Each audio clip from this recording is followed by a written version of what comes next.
Bismillahirrahmanirrahim. Assalamualaikum warahmatullahi wabarakatuh.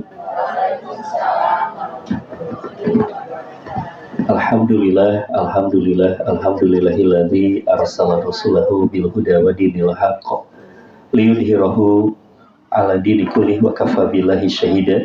Asyhadu an la ilaha illallah wa asyhadu anna Muhammadan abduhu wa rasuluh.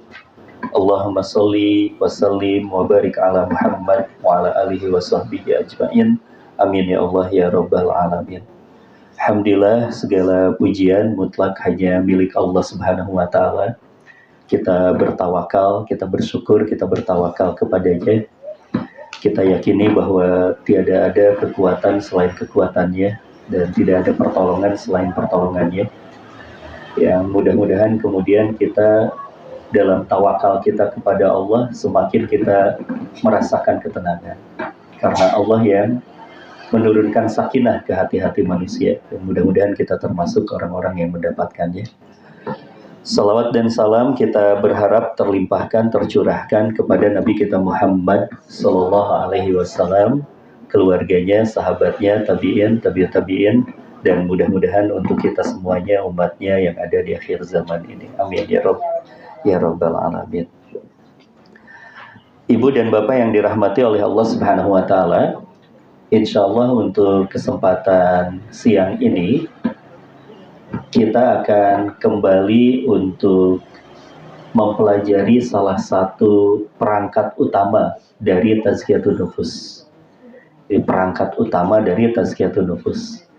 Karena pembersihan hati itu ada beberapa perangkat yang perlu untuk kita ilmui dan untuk kita lakukan. Jadi ada perangkatnya itu berupa ilmu, ada perangkatnya itu berupa amal, ya. Ada perangkat berupa ilmu, ada perangkat berupa amal. Nah, salah satunya kalau kita bicara tentang satu perangkat bernama ilmu tersebut, ilmu yang akan bisa membersihkan hati kita, menyampaikan kita kepada qalbun salim, adalah ilmu mengenali Allah. Kata Syekh Izzuddin bin Abdus Salam, beliau bahkan sampai mengatakan sa'adatul insan fi ma'rifatuddin. Beliau kemudian menyampaikan bahwa kebahagiaan manusia itu terletak atau tergantung sejauh mana dia memahami tentang agama. Yang bahasa secara lebih spesifiknya lagi, beliau kemudian menyampaikan mengenali Allah. Jadi kalau seseorang lebih kenal dengan Allah, makin kenal dengan Allah, makin bahagia. Termasuk juga makin merasakan yang namanya tuh keamanan. Makin merasa keamanan di dalam kehidupannya, rasa aman. Yang kalau kita bicara tentang salah satu kebutuhan manusia, Ibu dan Bapak yang dirahmati oleh Allah, rasa aman itu kebutuhan kita bukan? Ya, kebutuhan kita sebagai seorang manusia. Makanya Allahu a'lam ya, saya melihat kalau kita bicara tentang bisnis yang tidak akan pernah mati, ya, itu bisnis apa?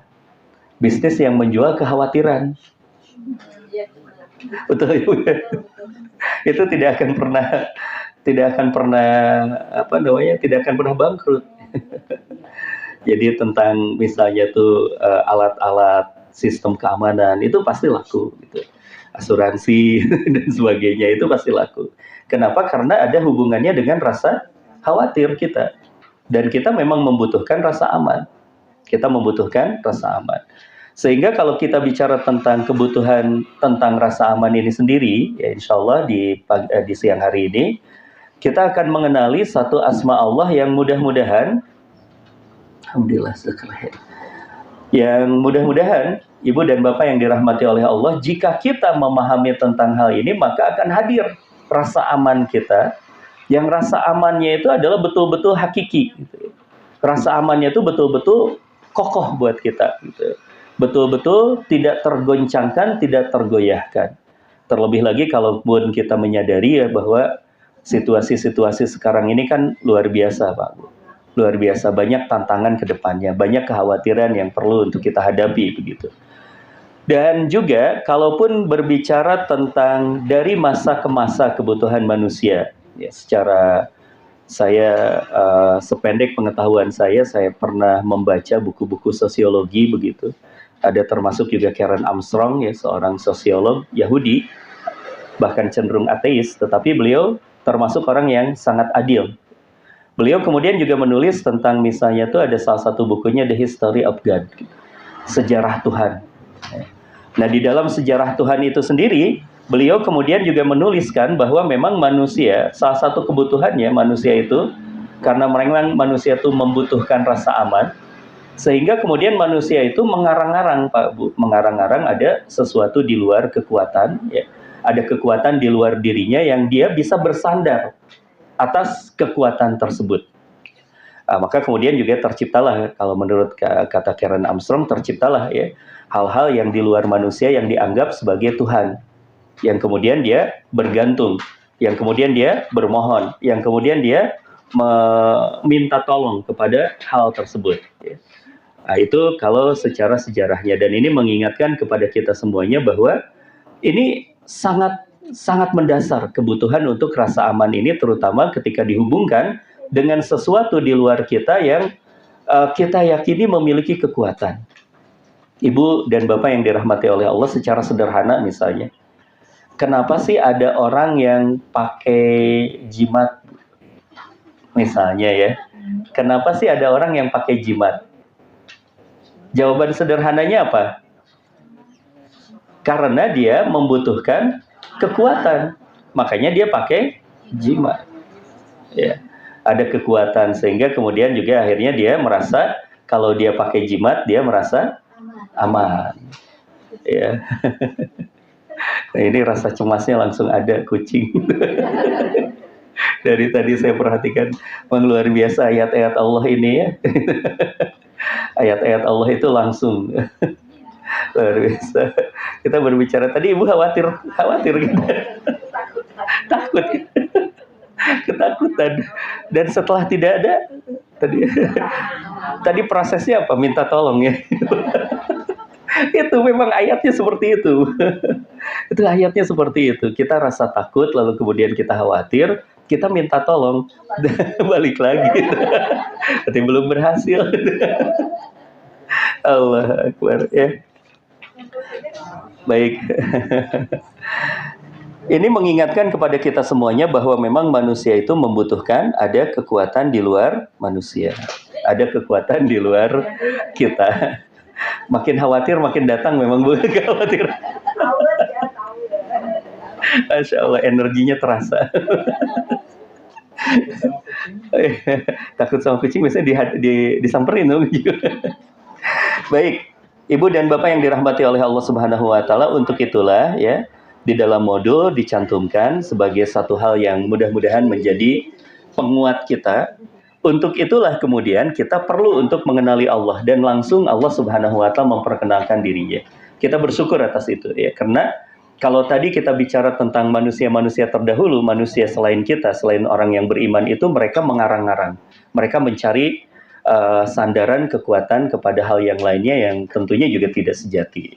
Selain jimat, mereka misalnya mengatakan tentang ada sembahan-sembahan yang lainnya, yang sembahan-sembahan itu diharapkan mendapatkan atau memberikan kekuatan. Ya, maka kemudian mereka misalnya dalam mitologi ada Yunani, Romawi gitu ya. Kemudian juga di orang-orang Sunda itu kalau misalnya menanam padi, dia kemudian juga memohon ada perlindungan kepada satu dewi, yang dewinya itu dianggap akan melindungi panennya, namanya Dewi Sri gitu ya. Dan seterusnya dan seterusnya. Dan ini merupakan salah satu hal yang menguatkan ini kebutuhan kita gitu. Ini kebutuhan kita. Untuk itulah kemudian alhamdulillah kita beriman, alhamdulillah kita bersyukur atas iman kita, yang dalam iman kita ini Allah Subhanahu wa Ta'ala langsung menyampaikan kepada kita semuanya, memperkenalkan kepada kita semua. Ini di surat Al-Hasr ayat ke-23. Bahkan kemudian namanya sendiri Allah perkenalkan, huwallahul ladzi la ilaha illahu. Di sana disampaikan bahwa dialah Allah. Siapa yang memperkenalkan diri di situ, Ibu Bapak? Langsung Allah sendiri. Jadi nama Allah itu adalah Allah yang memperkenalkan dirinya sendiri. Jadi bukan kita yang ngarang-ngarang siapa namanya gitu ya. Seperti misalnya ketika bicara tentang mitologi dan sebagainya. Ini langsung Allah yang memperkenalkan dirinya. Huwallah, dialah Allah. Yang kemudian juga disampaikan Allah itu sebagai ilah. Ini yang ada hubungannya dengan bagaimana ketenangan dan ketentraman seorang manusia. Karena kalau kita bicara tentang ilah, asal katanya itu adalah aliha. Aliha itu adalah sesuatu yang membuat kita tenang, membuat kita tentram. Gitu. Ini menjadi satu catatan penting buat kita semuanya. Ya. Dialah Allah, tidak ada sembahan yang hak selain Dia, tidak ada ilah selain Dia. Yang kemudian Allah Subhanahu wa Ta'ala lantas memperkenalkan asmanya, memperkenalkan namanya. Langsung Allah yang memperkenalkan namanya. Di sana ada beberapa nama yang langsung disebut di dalam ayat ini, yaitu Allah Al-Malik, Allah Al-Qudus, dan Allah As-Salam, dan selanjutnya Al-Mu'min, Al-Muhaimin, Al-Aziz, Al-Jabbar, dan Al-Mutakabbir. Salah satunya di antara rangkaian nama tersebut yang diingatkan, yang diperkenalkan oleh Allah, Allah memperkenalkan dirinya sebagai As-Salam juga. Allah As-Salam, yang ada hubungannya tadi dengan rasa takut, kekhawatiran, dan bagaimana solusinya untuk kita semuanya.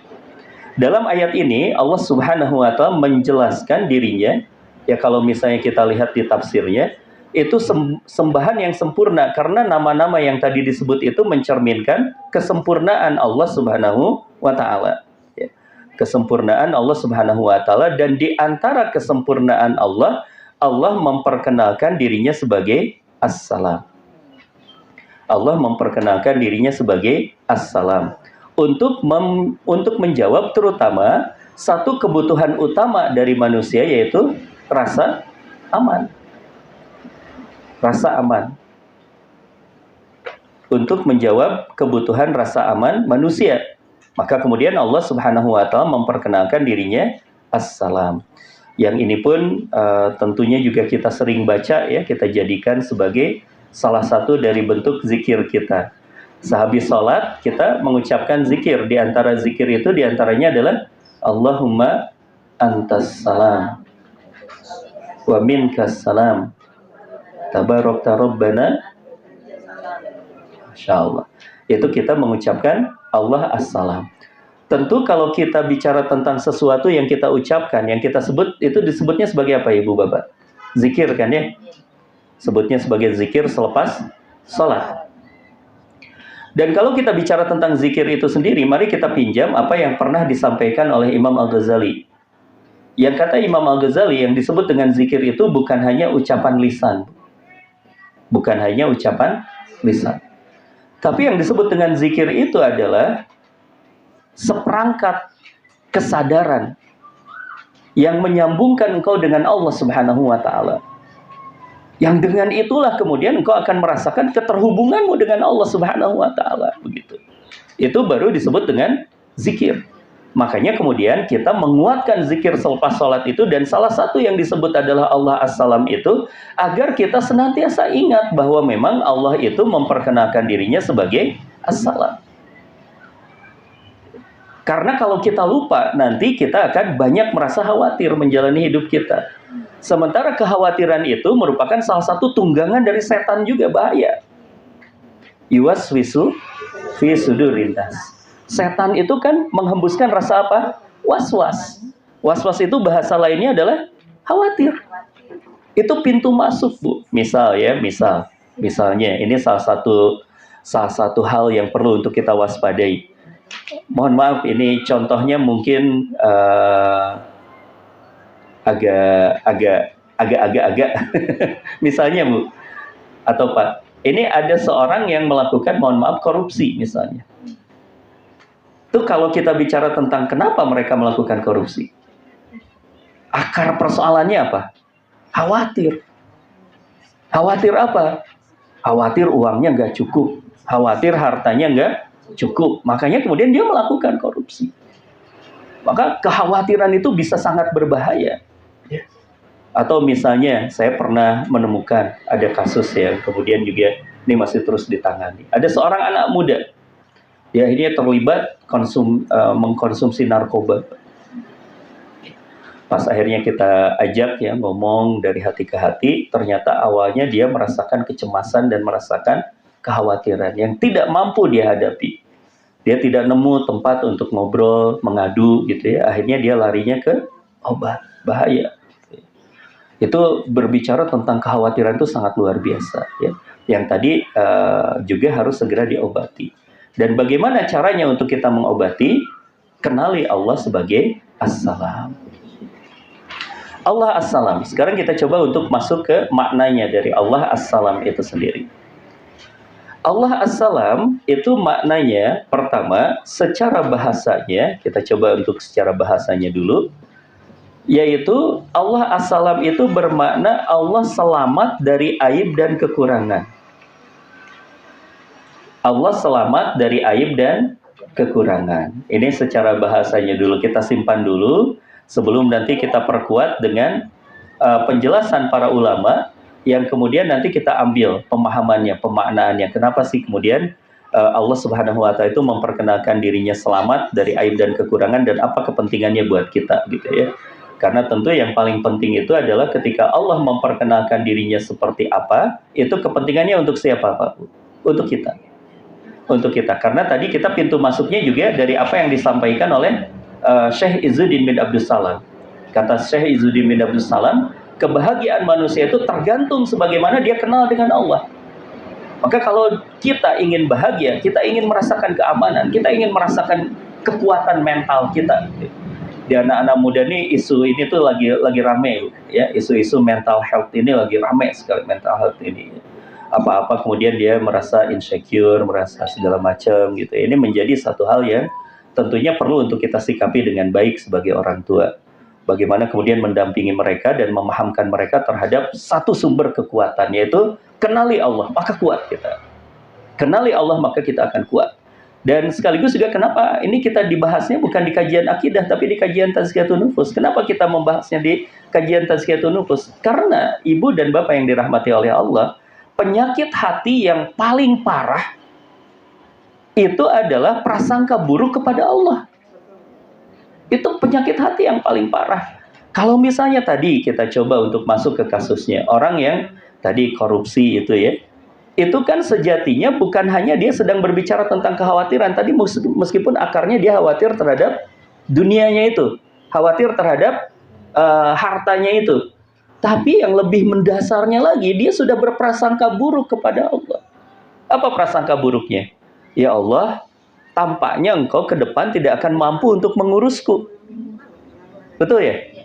Makanya kemudian dia merasa, sudah kalau seperti itu, ya Allah saya ambil jalan sendiri ya. Gitu. Kemudian seuzon yang lainnya lagi apa? Berarti seseorang itu sedang berkata kepada Allah, ya Allah engkau sudah tak mampu lagi memberikan kepadaku harta yang halal, maka kemudian aku ambil yang haram. Itu seuzon yang begitu sangat besar kepada Allah. Dan itu kotor hati kita. Ya tidak bisa dikatakan ya saya mah orangnya baik gitu ya. Tapi dia melakukan hal yang semacam itu nggak bisa. Karena ukurannya dia gagal di ukuran yang pertama ya, yaitu husnuzonnya dia kepada Allah Subhanahu wa Ta'ala, prasangka baiknya kepada Allah. Nah maka kemudian ini kita kembali lagi ke makna as-salam untuk lebih menguatkan lagi ya, dan membersihkan hati kita karena bahasannya kita masuknya di ranah tazkiyatun nufus, pembersihan jiwa. Agar kemudian juga kita bisa lepas dari yang namanya kewaswasan itu, kekhawatiran itu, kenali Allah As-Salam yang tadi secara bahasanya dimaknakan selamat dari aib dan kekurangan satu. Kemudian Imam Ibnu Katsir, kita coba untuk lihat sekarang di penjelasan beberapa pakar, ya, beberapa ulama yang ada di bidangnya. Ya. Imam Ibnu Katsir misalnya, rahimahullah, dia berkata, As-Salam itu adalah, ini kita perlu untuk garis bawahi lebih detail di sana disampaikan oleh Imam Ibnu Katsir. As-Salam maknanya adalah selamat dari segala aib dan kekurangan. Karena apa?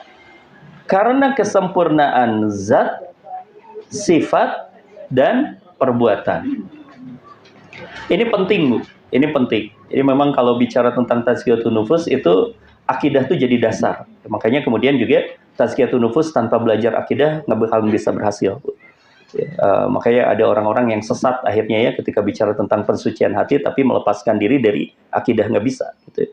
Sehingga kemudian juga nanti terapi-terapinya ya atau apa jalan-jalannya bisa menjadi sangat keluar dari ajaran kita.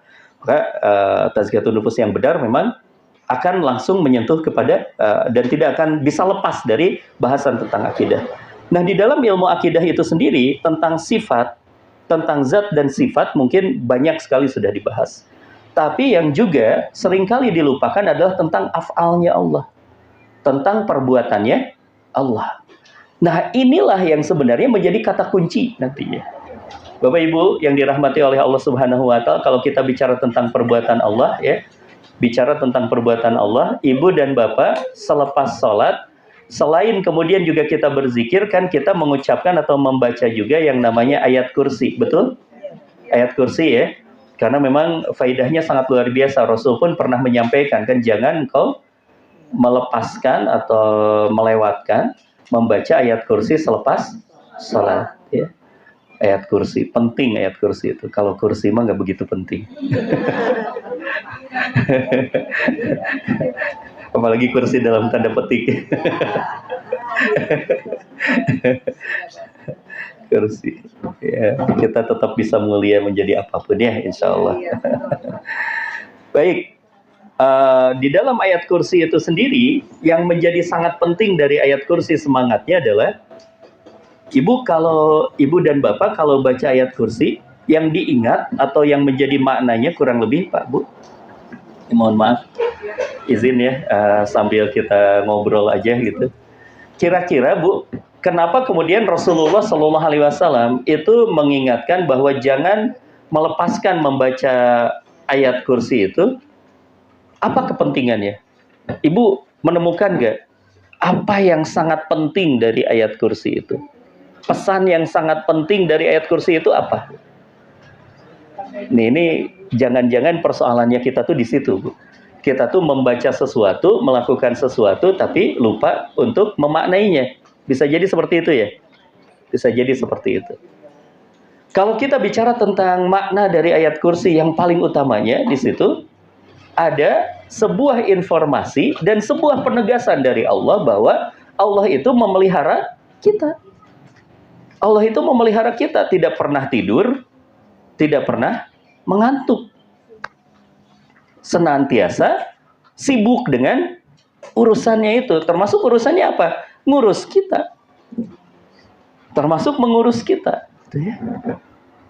Nah, kalau kita bicara tadi di ayat kursi ada tentang ngantuk, ngantuk saja kan menjadi satu kalimat buat saya sangat penting. Ibu pernah tidak ketika ngantuk melakukan sesuatu atau berbicara sesuatu gitu? Nyambung nggak kalau kita lagi ngantuk ngomong sesuatu? Lalai, kadang-kadang kita nggak tahu, nggak ngerti gitu ya. Bahkan kalau di orang Sunda kan ada istilah ngalindur ya, ngalindur. Saya pernah ngalindur, parah Bu ngalindurnya, makan martabak. Bener habis. Pas bangun pagi-pagi, saya protes, ini ada martabak habis, saya kok rasanya nggak makan. Padahal kata anak, Abi makan, paling banyak bahkan. Tapi sayanya lagi ngalindur parah sekali.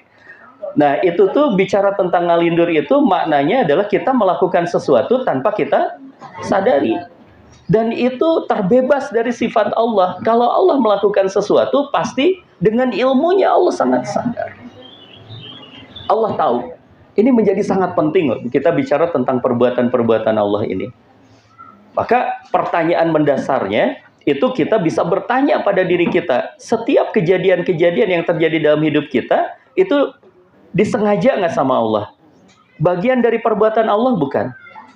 Bagian perbuatan Allah. Kalau kita bicara tentang bagian perbuatan Allah, maka ketika kita mengingat Allah as-salam, berarti setiap perbuatan Allah itu tidak ada yang kurang. Karena tadi maknanya, as-salam itu maknanya selamat dari segala aib, selamat dari segala kekurangan di dalam zat, sifat, dan perbuatan. Yang sekarang ini banyak dikhawatirkan oleh manusia, sebenarnya, di babnya itu bab perbuatan-perbuatannya Allah. Misalnya hari ini ya, saya sendiri ya bersyukur dan bersabar kepada Allah Subhanahu wa taala meskipun usia masih belum begitu sepuh juga, tapi sudah sangat sering sakit-sakitan. Satu saat kemudian saya mandang anak saya yang masih kecil, Bu. Anak saya yang paling kecil ada usianya baru kelas 1 SD gitu. Saya sempat rasa khawatir juga gitu, sempat rasa khawatirnya tuh, aduh ini gimana ya kalau saya meninggal, anak saya masih kecil nih. Itu hadir kekhawatiran seperti itu. Sampai kemudian saya ingat lagi bahwa Allah itu sempurna segala perbuatannya dan terlepas dari kekurangan dan terlepas dari aib. Yakin saja kalaupun Allah mewafatkan kita duluan misalnya, anak-anak kita masih belum siap, Allah tidak mungkin akan menelantarkan anak-anak kita. Asal kita yakin gitu. Karena memang Allah Subhanahu wa taala sempurna dari perbuatannya. Bisa dipahami ya Ibu Bapak ya? Insyaallah. Hari ini kita agak terdistrak dengan kucing. Nggak ada lagi kucingnya udah ya. Udah dikeluarin. Baik, kemudian yang kedua ini ada perkataan dari Imam As-Syaukani. Beliau kemudian menguatkan, sama sebenarnya dengan Imam Ibnu Katsir, malah yang lebih detail tadi penjelasannya Imam Ibnu Katsir. Kata Imam As-Syaukani dikatakan, as-salam itu maksudnya selamat dari semua kekurangan dan aib. Kemudian juga Imam Ibnu Qayyim di sana dikatakan menguatkan juga ya, selamat dari setiap cacat, dari setiap aib, dari setiap kekurangan maupun celaan, dan Dia Subhanahu wa taala memiliki kesempurnaan yang mutlak dari segala segi. Baik. Ibu dan Bapak yang dirahmati oleh Allah Subhanahu wa taala, kalau kita sudah memahami tentang makna Allah As-Salam ini ya, berarti kita harus sangat meyakini tadi kalau menurut Imam Ibnu Katsir di 3 dimensinya itu. Ya, yaitu di pertama zatnya, kedua sifatnya, yang ketiga adalah perbuatannya. Yang paling banyak bersentuhan dengan kita adalah perbuatan Allah. Ya, karena kalau di zat dan sifat itu di ilmu, di kita menyiapkan pengetahuan kita. Nah, kalau di perbuatan itu bersentuhan dengan kita ya. Tadi sempat juga kemarin sebenarnya itu ada banyak hal yang terjadi juga dalam keseharian saya gitu ya. Termasuk tadi gitu ya. Termasuk kemarin itu ada kejadian bikin saya ini juga, Bu. Bikin saya benar-benar meyakini bahwa Allah tuh ya ada gitu ya. Allah tuh betul-betul tidak berlepas diri gitu. Tiba-tiba motor mati, Pak. Overheat, mati, tek, di belakang pas truk Fuso besar sekali itu. Tapi ternyata Masya Allah luar biasa, truknya juga bisa berhenti dengan pas, itu tinggal berapa senti lagi ketabrak saya gitu. Masya Allah. Kemudian saya yakin benar perbuatan Allah itu sempurna. Artinya kalau belum takdir celaka mah nggak bakalan. Nggak usah khawatir juga dengan itu semuanya. Cuma kan yang jangan adalah nyari-nyari kan. Kalau ini mah kan saya tidak nyari-nyari celaka ya. Tidak nyari-nyari celaka. Kalau ada sesuatu, ya bahasanya saya seringkali mengingatkan kepada diri saya, sesuatu yang tidak mampu engkau kendalikan, maka Allah akan kendalikan dengan sempurna. Kan kita nggak tahu, ada banyak yang tidak tahu. Baik, Ibu dan Bapak yang dirahmati oleh Allah Subhanahu wa taala, sudah kita pahami tentang makna Allah As-Salam. Sekarang bagaimana kemudian aplikasinya dalam kehidupan kita ketika kita sudah memahami tentang Allah itu As-Salam. Ada 2 hal. Yang pertama, kepada Allahnya, nanti kepada manusianya. Karena begitu metodenya Imam Al-Ghazali. Ya. Beliau ketika sudah menerangkan tentang Allah, ya, karena babnya adalah bab kesucian hati. Yang pertama nanti bagaimana penyikapan terhadap Allah sebagai inti, kemudian juga nanti kepada sesama manusia. Kepada Allah ada 2 hal juga. Yang pertama, seseorang yang sudah memahami Allah itu As-Salam, maka dia akan mantap beribadah kepada Allah. Beribadah kepada Allah, menghamba kepada Allah. Dalam ibadah itu kan ada pujian, dalam ibadah itu ada menyebut nama Allah dan sebagainya begitu. Kalau kita sudah memahami bahwa Allah itu adalah As-Salam, di mana Allah itu sempurna, maka ibadahnya kita juga mantap, Bu. Karena kan secara tabiatnya kita, ngapain juga kita menghamba kepada sesuatu yang sama-sama kurang, ada kekurangannya gitu. Kan kita tidak akan pernah puas. Tapi di sini dikatakan bahwa Allah tidak punya kekurangan sama sekali. Itu yang akan menambah penghambaan kita kepada Allah itu benar. Kenapa? Karena kalau misalnya kita bicara tentang nauzubillahi min dzalik sih Bu ya. Jika ada kemudian juga ada orang yang menghambakan kepada selain Allah. Menghambakan kepada selain Allah. Di zaman dulu mah kan ada ya. Misalnya di zaman dulu ya, di zaman dulu terbayang ya. Di zaman dulu itu ketika misalnya siapa? Nabi Ibrahim. Nabi Ibrahim ketika menantang sembahan orang-orang yang hidup sezaman dengan dia. Orang yang hidup sezaman dengan dia itu kan menyembah apa? Menyembah patung kan? Menyembah patung. Patungnya diciptakannya oleh siapa? Oleh bapaknya. Ini luar biasa memang. Meskipun menurut para ahli tafsir, sebagian ahli tafsir, itu bukan bapak kandungnya ya. Karena Nabi itu biasanya nasabnya itu dijamin. Ya. Nasabnya itu bagus gitu. Itu bukan bapak kandungnya. Tetapi kemudian disebutnya sebagai abi. Ya, abati bahkan beliau menyebutnya. Nah, yang menjadi tantangan dari Ibrahim untuk sembahan mereka selain Allah itu, yaitu ketika dihancurkan berhalanya itu kan, dihancurkan patungnya itu. Lalu Ibrahim alaihissalam menggantungkan kapak di berhala yang paling besarnya itu, di patung yang paling besar. Dan di situ tantangannya mulai ada sebuah kalimat ya, ketika kemudian juga orang-orang tersebut panik ya melihat Tuhan-Tuhan mereka dihancurkan. Lalu kan kata Ibrahim berkata bahwa yang menghancurkan itu ya itu Tuhan yang paling gede, berhala yang paling gede, patung yang paling gede. Lalu mereka kan berkata ya, ibu dan bapak juga sudah sangat paham tentang hal ini kan, mereka berkata bahwa mana mungkin patung bisa menghancurkan patung yang lainnya. Dan itulah yang kemudian masuk tuh inti dari tauhid. Nabi Ibrahim masuk kepada sebuah argumen itu. Kenapa lantas engkau menyembah sesuatu yang memang tidak punya kekuasaan atasmu? Engkau menyembah sesuatu yang sesuatu itu lemah gitu ya. Dan ini pula kan yang menjadikan Umar bin Khattab itu masuk Islam, Pak Bu. Kalau misalnya ibu dan bapak ikuti ya atau pelajari sejarahnya, Umar bin Khattab masuk Islam itu kan beliau tuh cerdas. Umar bin Khattab. Salah satu kecerdasannya itu ketika beliau lihat adiknya baca Quran, itu surat apa ya Bu? Masih ingat nggak surat yang dibaca oleh adiknya Umar bin Khattab itu? Kan ibu udah banyak ngajinya. Masih ingat nggak Bu? Surat apa yang dibaca ya sama itu? Surat Al-Quran. Ya pasti surat Al-Quran. Itu yang dibaca adalah surat Al-Qalam. Al-Qalam. Nun, wal qalami wama yasturun dan sebagainya ya. Di sana dibaca tuh. Dan diantaranya adalah ada satu konsep tentang ketuhanan di dalam ayat tersebut. Konsep ketuhanan yang di dalam Islam ini adalah Allah itu tidak meminta makan, tetapi memberi makan. Sementara konsep ketuhanan yang dia pelajari ya oleh Umar dilihat di sekitarnya itu Tuhannya itu dalam tanda petik nyusahin orang, nyusahin manusia. Karena dia minta dikasih berhala, dikasih apa maaf ya, bukan berhala, apa namanya tuh, sesajen. Kemudian juga berkorban ya dan sebagainya gitu. Ternyata konsep Tuhan di dalam Islam justru Tuhannya yang memberi, Tuhannya yang memberikan dan melindungi dan sebagainya. Sehingga kemudian Umar bin Khattab itu masuk Islam dengan itu semuanya. Nah, ini untuk menguatkan tauhid kita, Bu.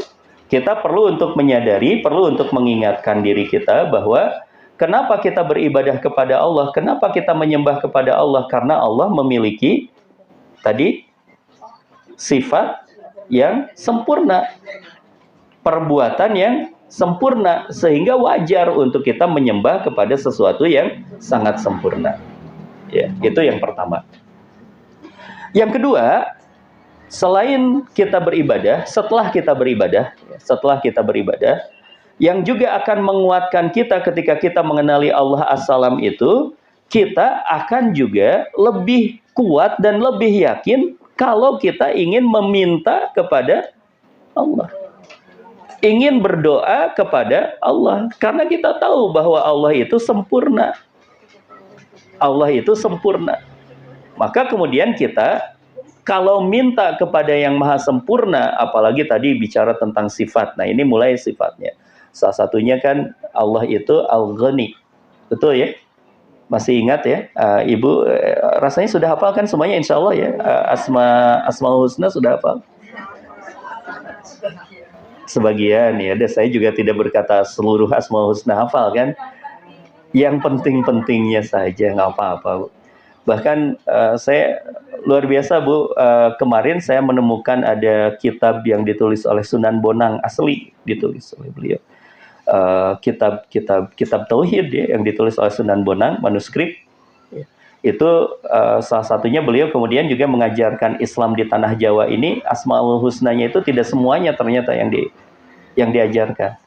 Kata Sunan Bonang, cukup engkau mengetahui Allah itu ada, cukup engkau mengetahui bahwa Allah itu esa, cukup engkau mengetahui bahwa Allah itu maha melihat, cukup engkau mengetahui bahwa Allah itu maha mendengar. Dengan modal 4 itu saja engkau akan menjadi orang baik, kata Sunan. Inti-intinya seperti itu. Inti-intinya seperti itu. Nah, tetapi kalau kita mah harusnya semuanya juga kita pahami jalan ini. Karena itu mau untuk simplifikasi kan ketika menyebarkan Islam di tanah Jawa begitu. Nah, salah satunya kan kalau kita misalnya tadi memahami bahwa Allah itu Al-Ghani. Allah Al-Ghani. Al-Ghani itu berarti Allah maha kaya, bisa sederhananya seperti itu, atau Allah maha tidak Allah maha tidak membutuhkan apapun juga ya. Ghina itu artinya berarti tidak membutuhkan apapun juga. Maka ketika kita menyeru kepada Allah, minta kepada Allah, dan kita kenal bahwa Allah itu Al-Ghani, yang kita hubungkan juga dengan As-Salam, ini akan semakin sempurna. Berarti Allah itu memiliki perbendaharaan yang tidak terbatas dan sempurna perbendaharaannya itu. Yang kalau kita minta, itu tidak akan pernah habis kalau itu bicaranya tentang dunia.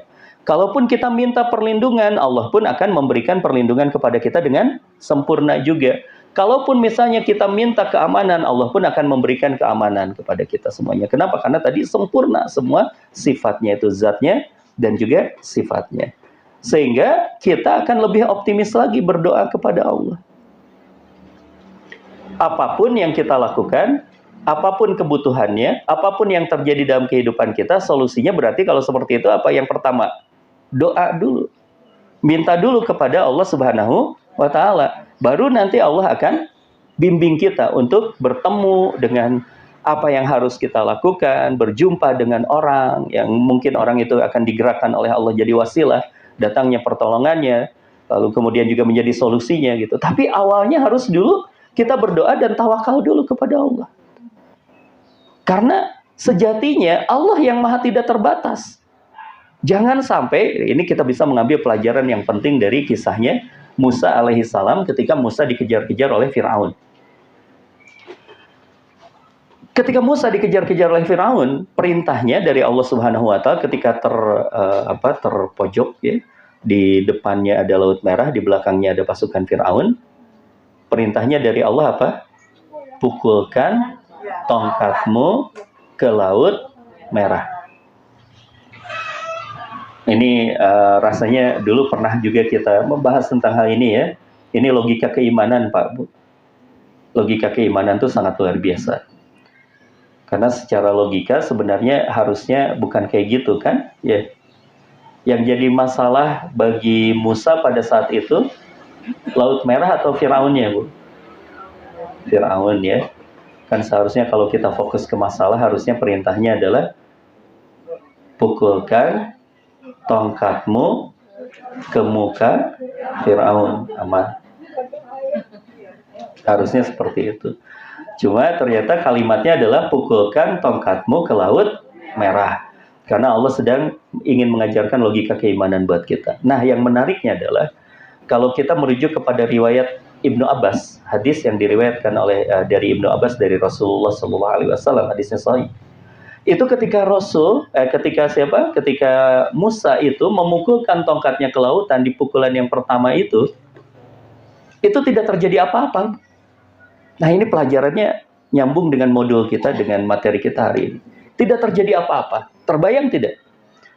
Sudah perintahnya tidak masuk akal, kemudian ketika dilakukan tidak berhasil, tidak ada efek. Itu berat kalau terjadi pada kita, mungkin kita udah, wah gitu. Nah ini, bener gak sih ini gitu. Tapi karena Musa itu adalah seorang nabi dan rasul yang begitu sangat sabar, maka beliau ingin memukulkan lagi untuk yang kedua. Ini mungkin belum berhasil, saya coba lagi untuk yang kedua. Tapi kata riwayat tersebut, hadis tersebut, lalu kemudian Allah Subhanahu wa Ta'ala mengutus kepada Musa itu malaikat Jibril. Ditegurlah Musa oleh Jibril. Apa tegurannya? Wahai Musa, jangan engkau pukulkan tongkatmu ke lautan sebelum engkau berdoa. Jadi ternyata faktor yang lupanya adalah faktor doa. Tawakalnya kepada Allah belum. Di situ babnya tentang logika iman. Nah, termasuk juga kita bicara tentang Allah As-Salam ini seperti ini. Kita memang secara logikanya pertolongannya itu bisa jadi akan melalui manusia, Pak, Bu. Kita misalnya sedang sakit tadi ya, guru kita sedang sakit. Yang menolong tentu wasilahnya dokter. Wasilahnya jalan saja. Tetapi sejatinya yang perlu untuk kita minta tolong, kita sebagai murid-muridnya, kita minta tolongnya kepada siapa? Kepada Allah dulu. Agar Allah nanti menggerakkan dokter terbaik untuk menangani guru kita.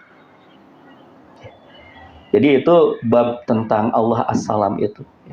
Jadi kalau kita melakukan apapun, menghadapi apapun, yang perlu untuk kita awali adalah bungkus persoalan kita, sampaikan dulu kepada Allah. Masalah fasilitas nanti Allah akan datangkan. Dan bisa jadi tanpa fasilitas pun Allah akan masukkan kita kepada solusi dari persoalan itu. Ini tuh akan menjadi satu mindset kita yang akan membuat kita tuh optimis, Bu, menjalani kehidupan gitu. Kenapa? Karena tidak semua fasilitas tuh kita genggam. Tuh tidak. Pas ada masalah tuh tidak semua fasilitas tuh kita punya gitu. Terbayang nggak kalau kita lantas kemudian langsung fokusnya kepada fasilitas, fokusnya kepada ikhtiar, itu bisa patah gitu. Terbayang nggak kalau misalnya pola pikirnya seperti itu? Tadi misalnya nih, bayangkan ketika Rasulullah SAW dan para sahabat menghadapi situasi perang Badar. Perang Badar itu jumlahnya para sahabat berapa? 313 dan tidak siap perang kan itu. Sementara musuhnya berapa banyak? 1000 dan pasukan perang langsung dipimpin oleh siapa? Abu Sufyan. Kira-kira secara logika matematikanya bisa menang nggak dengan cara seperti itu? Tapi ya tadi karena mereka bertawakal kepada Allah, berdoa kepada Allah, Rasul kan berdoa sampai surbannya jatuh. Maka kemudian datang pertolongan Allah. Nah, ini pelajaran besar buat kita. Atau misalnya ya, satu lagi. Kalau ini yang lebih dahsyat lagi, Pak, Bu, yaitu di sebuah peristiwa perang Ahzab.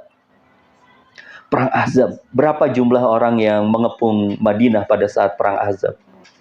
25.000. Sedikit atau banyak? Banyak banget, 25.000. Penduduk Madinah pada saat itu, penduduk Madinah termasuk orang munafik di sana, termasuk orang Yahudi, termasuk kemudian juga anak-anak dan perempuan, itu tidak lebih dari 5.000 orang. Terbayang tidak? 5.000 lawan 25.000.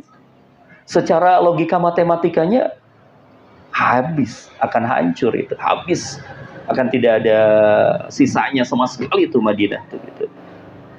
Tetapi mereka karena tadi itu ya, mengenali Allah As-Salam dan lalu kemudian menyerahkan hidupnya kepada Allah, berdoa dan bertawakal kepada Allah, maka kalimat yang keluar dari orang-orang Madinah apa? Hasbunallah wa ni'mal wakil, ni'mal maula wa ni'man nasir. Makin kokoh imannya gitu. Ini bukti ya, bahwa memang kalau kita bicara tentang solusi dari kehidupan kita itu kembali dulu kepada Allah. Karena kalau kita bicara tentang ikhtiar dan fasilitas, belum tentu kita tuh mampu untuk melakukan itu. Tapi kalau kita bicara tentang tawakalnya kepada Allah, Allah senantiasa ada. Kita punya fasilitas atau tidak, Allah senantiasa ada. Dan hal ini ya, Ibu dan Bapak yang dirahmati oleh Allah, bahkan inilah yang bisa kita baca dari kejadian saudara-saudara kita di Palestina. Sekarang kita doakan terus. Saudara kita sudah semakin terpojok di Rafah. Ya. Itu sudah diseret dari utara sampai ke yang paling selatan sekarang di Rafah itu. Dan Mesir sekarang malah mempertebal temboknya gitu ya. Luar biasa. Masih ada saudara-saudara kami yang ada di sana, para relawan. Kemudian kemarin saya coba untuk mencari kabar juga. Kemudian beliau berkata ya insya Allah lah ya. Insya Allah meskipun memang seperti ini ya, kondisinya seperti ini, tapi bersama dengan Allah insya Allah ya. Kita tunggu saja. Dan Fir'aun juga, ini kata mereka tuh Bu, Fir'aun pun mereka itu menganggap, si Fir'aunnya menganggap bahwa Musa sudah kalah kan, terpojok nih, hancur nih Musa. Tapi apa yang terjadi? Malah Fir'aunnya yang hancur. Fir'aunnya yang hancur. Dan bisa jadi ini pun bisa menjadi satu hal yang mudah-mudahan ini merupakan satu tanda kemenangan ya. Dan memang kalau proses melahirkan sesuatu itu pasti akan ada sakit, darah, berdarah-darah gitu, kita doakan. Masya Allah. Dan sekali lagi bahwa kekuatan ini bisa salah satunya ya, atau bahkan awalnya adalah tingginya harapan kita, besarnya harapan kita, bagusnya harapan kita, dan bagusnya prasangka kita kepada Allah, karena kita yakin bahwa Allah itu As-Salam. Jadi apapun kita balik dulu ke Allah, berdoalah kepada Allah, tawakallah kepada Allah, maka kemudian akan hadir yakin, tenang, dan tentram. Ibu, perlu untuk kita ingat juga ketika Musa alaihissalam itu dikejar-kejar oleh Fir'aun, satu kalimat yang disampaikan oleh Musa, ya, satu kalimat yang disampaikan oleh Musa ini sangat kokoh, sangat menarik. Inni zahibun ila rabbi sayahdin. Pas orang-orang Bani Israel yang menyertai Musa, itu kan mereka berkata, "Yo Musa, kita nih ketangkep kayaknya. Kita habis nih nampaknya." Lalu kemudian apa yang dikatakan oleh Musa? Sesungguhnya aku sedang berlari menuju Tuhanku. Ini zahibun ila rabbi sayahdin. Nanti Allah yang akan berikan jalan keluarnya. Nanti Allah yang akan berikan jalan keluarnya. Jalan keluarnya sudah ada belum? Belum berarti. Tapi ketenangannya sudah hadir, sudah ada. Ketenangannya sudah hadir, sudah ada. Dan sependek pengetahuan saya ya Bu ya, secara psikologis, kalau bahasanya di psikologi, ketenangan itu awal dari sebuah solusi biasanya. Kalau kita punya masalah, kalau kita nggak tenang, jangankan masalah besar, masalah kecil saja itu tidak akan kita nemu solusinya. Kalau kita lagi panik, saya pernah panik, nyari kacamata nggak ketemu, padahal kacamatanya lagi dipakai. Sudah mulai nyari apa gitu ya, kemarin nyari ballpoint, waduh luar biasa, kenapa nggak ketemu gitu, karena apa? Karena tidak tenang gitu. Ternyata pas lagi tenang mah ada di sini. Allah Karim, ketenangan itu menjadi awal dari solusi. Dan sehingga kemudian pemahaman kita terhadap Allah As-Salam inilah yang akan menjadi pintu masuk dari pertolongan-pertolongan Allah Subhanahu wa Ta'ala. Nah, selepas yakin dan tenang itu, lebih kuatkan lagi di modul pun dicantumkan di surah Ghafir ayat ke-60.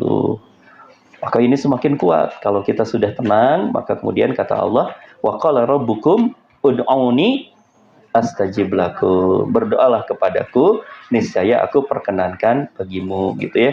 Baik, sudah bisa dipahami ya Ibu dan Bapak yang dirahmati oleh Allah. Akhirnya ini semakin menguatkan kita. Sedikit tentang doa, karena di sana dicantumkan juga tentang doa. Orang yang sudah memahami Allah As-Salam, maka kemudian jalur doa ini akan semakin dia kuatkan. Saya menemukan ada sesuatu hal yang sangat menarik dari doa, Pak Bu. Ibu, punten, Ibu dan Bapak, kalau berdoa yang terbayang di dalam pikiran Ibu, apa doa itu? Minta sesuatu kepada Allah, betul? Minta sesuatu ya, kita punya kebutuhan, kita ada kesulitan, maka kemudian kita minta kepada Allah, betul seperti itu ya?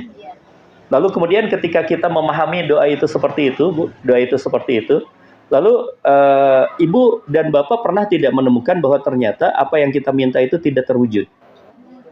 Sering, sering.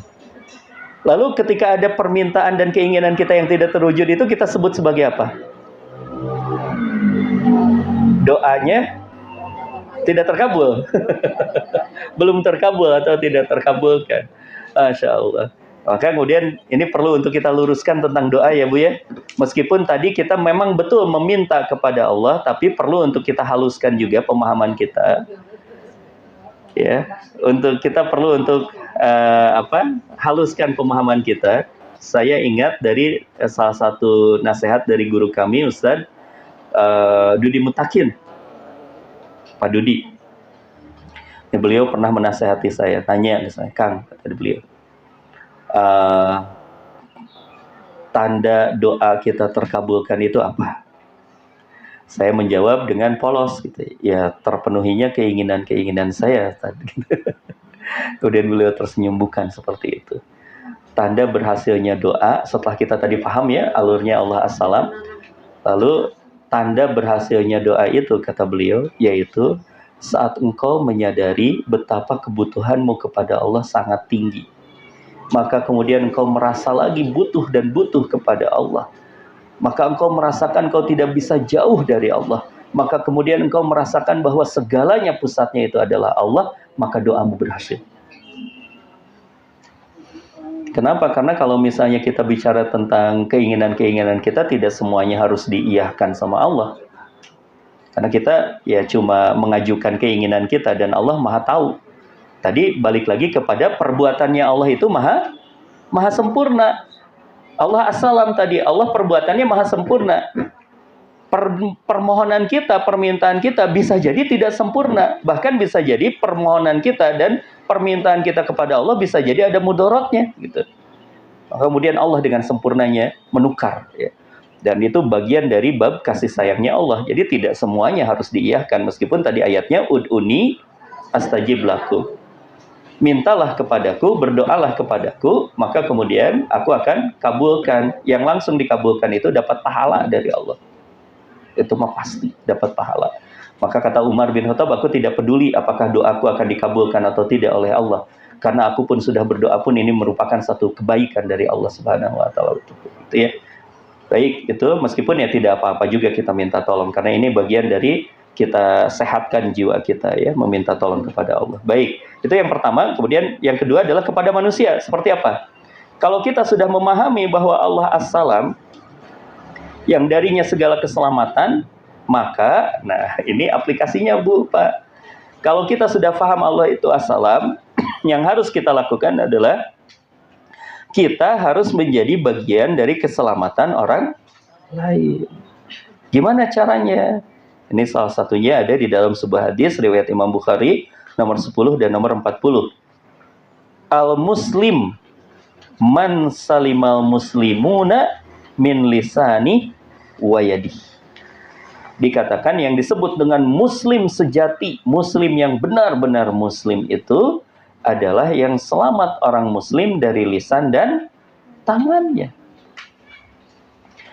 Jadi kalau kita sudah memahami bahwa Allah Maha menyelamatkan kita, Allah As-Salam gitu ya, maka aplikasinya kita juga perlu untuk menjadi salah satu bagian dari keselamatan orang lain. Di antaranya jaga lisan kita agar tidak menyakiti orang. Jaga kemudian juga perbuatan kita agar tidak merugikan orang lain gitu ya. Pernah dengar ini Bu, ada sebuah hadis di mana beberapa orang sahabiah datang kepada Rasul. Kata sahabiah itu, ya Rasulullah, ini ada si fulanah. Ini salah satu adab ya, kalau kita mengajukan sesuatu yang memang tidak baik atau buruk itu tidak disebut namanya salah satunya. Ini ada si fulanah. Kenapa? Kata Rasul, ya, hadisnya riwayat Imam Ahmad. Kata beliau, ini si fulanah ini, kata mereka ya, si fulanah ini, ya Rasulullah, dia itu suka sholat malam. Ini amal bagus, amal luar biasa kan, suka sholat malam. Kemudian juga dia berkata bahwa dia ini suka saum, ahli saum. Sudah ahli sholat malam, ahli saum. Yang ketiga, dia juga ahli sedekah. Oh, ini 3 amal unggulan. Salat malam, saum, sedekah. Salat malam kebiasaan orang soleh. Saum juga kebiasaan orang soleh juga. Sedekah kebiasaan orang soleh juga, sangat luar biasa. Tapi ya Rasulullah, kata mereka, lisan dari si fulanah ini, dia gemar menyakiti tetangga dengan lisannya. Di mana posisinya orang ini ya Rasulullah? Apa yang dijawab oleh Rasul, Bu? Ini perhatikan jawabannya Rasul ya. Kata Rasul seperti ini. La khairofi. 1. Kata Rasul, sesungguhnya wanita itu, aku tidak menemukan sedikit pun kebaikan dari wanita itu. Padahal wanita tadi itu ahli salat malam, ahli saum, ahli sedekah. Tapi kata Rasulullah, la khairofi. Tidak ada kebaikan sedikit pun dari wanita itu. Habis gara-gara apa? Lisannya tadi itu. Yang kemudian bahkan Rasulullah pun melanjutkan lagi. Apa jawabannya? Hiya min ahlin nar. Dia termasuk penduduk neraka, kata Rasulullah, kalau dia tidak bertobat gara-gara lisannya itu.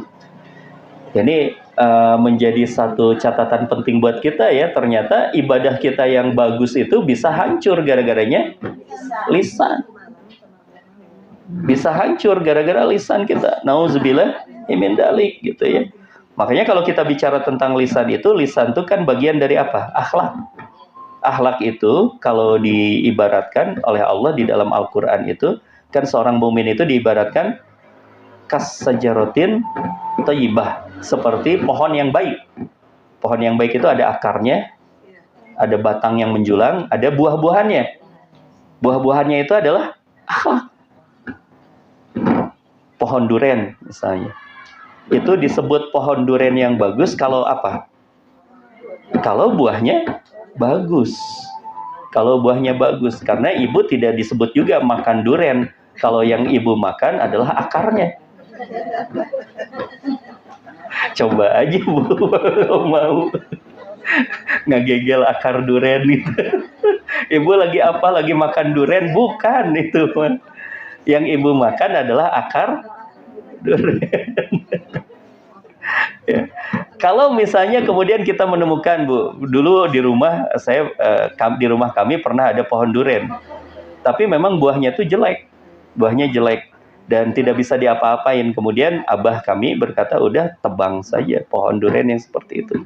Kenapa? Karena tidak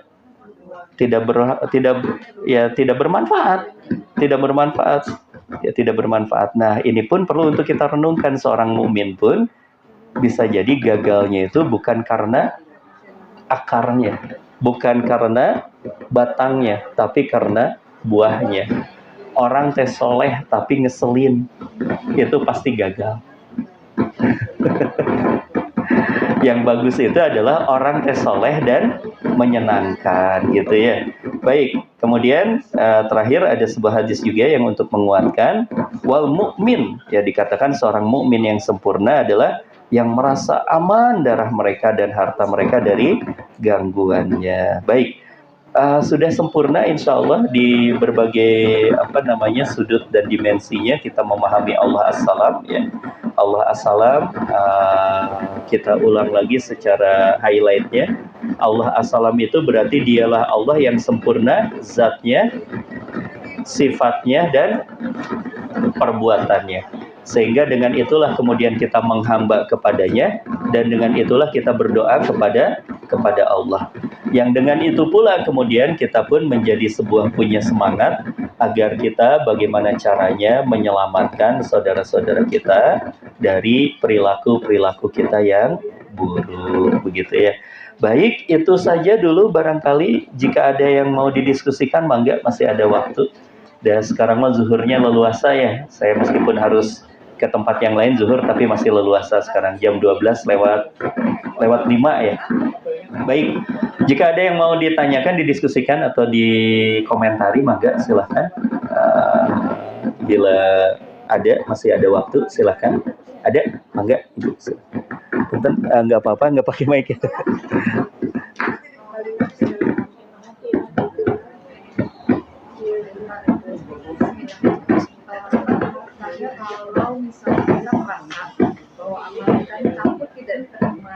itu juga was-was dari setan atau bagaimana? Iya. Baik. Babnya amal ya Bu ya berarti. Baik, Ibu dan Bapak yang dirahmati oleh Allah Subhanahu wa taala, memang kalau kita bicara tentang amal kita, bisa jadi kemudian juga setan tuh menunggangi dengan menghembuskan rasa was-was. Ya. Makanya di dalam kaidahnya, kalau kita misalnya ada rasa was-was, misalnya sebelum nanti ke apakah diterima atau tidak. Misalnya dalam prosesi ibadah kita saja, dalam sholat saja, itu kadang-kadang kalau kita membaca di beberapa literatur fikih misalnya, meskipun itu bukan bahasan saya, nanti guru-guru kita yang lainnya, itu kalau kita sedang sholat, ada setan yang akan menghembuskan rasa was-was diantaranya itu meniup ya, dan kemudian juga akhirnya membuat kita merasa seolah-olah mengeluarkan mengeluarkan angin itu, kentut, maaf bahasa fikihnya kentut misalnya. Itu mulai kita jadi ragu-ragu tuh dari sholat kita, ini teh batal atau enggak gitu ya. Makanya kemudian di dalam fikih itu dibatasi itu agar kita menghilangkan rasa was-was. Kentut di dalam fikih sendiri ada definisinya ya Bu ya. Pernah belajar kan itu ya? Definisi kentut itu pertama berbunyi atau berbau. Jadi kalau tidak ada bunyi dan tidak ada bau, maka itu tidak disebut dengan kentut. Lanjutkan saja sholatnya itu gitu. Dan itu perlu dikonfirmasi ke orang yang ada di belakang kita. Karena bisa jadi kita tidak mencium orang yang di belakang kita pingsan. Itu. Jadi kalaupun kita misalnya rasa was-wasnya di dalam ibadah kita, selama kemudian tidak secara zahirnya nampak ya, maka kemudian lanjutkan aja. Itu bagian dari was-was yang dibuat oleh setan. Yang kedua, kemudian juga ketika kita sudah melakukan sesuatu dan kita khawatir amal kita ini tidak diterima, memang kan seharusnya itu yang dimiliki. Itu salah satu bab yang harus dimiliki oleh seorang mukmin adalah jangan memastikan ibadah kita ini diterima. Karena kalau ibadah kita ini dipastikan akan diterima, nanti khawatirnya muncul penyakit hati, yaitu sombong kitanya. Sombong. Sehingga justru ketika perasaan itu muncul, maka kejar segala dengan doa. Nabi Ibrahim dan Nabi Ismail mencontohkan itu. Ketika beliau sudah meninggikan Ka'bah, beliau berdua ini sudah meninggikan Ka'bah, mereka lantas berdoa. Doanya apa? Rabbana taqabbal minna innaka antas samiul. Nah, itu pun bisa kita lakukan sehabis amal-amal kita. Sehabis amal-amal soleh kita. Rabbana taqabbal minna innaka antas samiul alim. Ya Allah, terimalah segala ibadah-ibadahku ini. Ya, Masya Allah. Itu intinya adalah meminta kepada Allah agar ibadah kita diterima oleh Allah Subhanahu wa taala. Jadi kalau kekhawatiran kita tidak diterima amal ibadahnya kita mah bagus Bu. Dan itu akan membuat kita semakin rendah hati dan kita kemudian berdoa ya selepas amal-amal soleh kita. Itu pun salah satu hal yang memang dicontohkan ya. Kurang lebih seperti itu. Allah